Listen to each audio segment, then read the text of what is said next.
Hi అండి, welcome back to my channel. నేను మీ జయస్ world. అందరూ ఎలా ఉన్నారండి? నేనైతే బాగున్నాను. మీరు కూడా బాగుండాలని దేవుని మనస్ఫూర్తిగా కోరుకుంటున్నాను. ఇక్కడైతే నేను పెసరట్టు కోసం పెసరపప్పు నానబెట్టుకుంటాను అనమాట.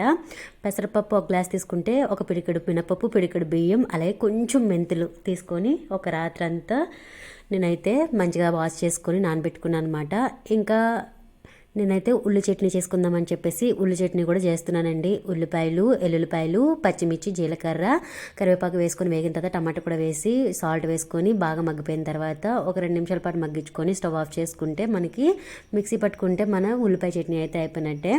ఉల్లి చట్నీ అయిన తర్వాత నేను పెసరపప్పు నానబెట్టాను కదండి పెసరట్టు కోసం, అది కూడా మిక్సీకి వేసుకొని అల్లం పచ్చిమిర్చి వేసి మిక్సీకి వేసుకొని మిక్సీ పట్టుకొని మంచిగా ఇప్పుడు ఇందులోకి అయితే సాల్ట్, జీలకర్ర, కొంచెం వాటర్ వేసుకొని బ్యాటర్ అనేది అడ్జస్ట్ చేసుకున్నాను అనమాట.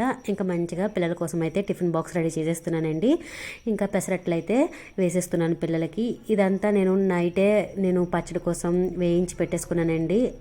ఇంకా తెల్లారితే ఇంకా ఈజీగా ఉంటుంది కదని చెప్పేసి ఇంకా మంచిగా క్యారేజ్ అయితే ఫినిష్ చేసి పెట్టానండి వాళ్ళకి. ఫ్రూట్ వచ్చేసి ఆరెంజ్ పెట్టాను అనమాట. ఇంకా నేనైతే నిన్న పూరి కోసం చేసిన కూర ఉంది కదండి, ఆ కూరతో అయితే నేను పెసరట్టు మీద వేసుకొని ఉల్లిపాయలు వేసుకొని నేనైతే తిన్నాను అనమాట.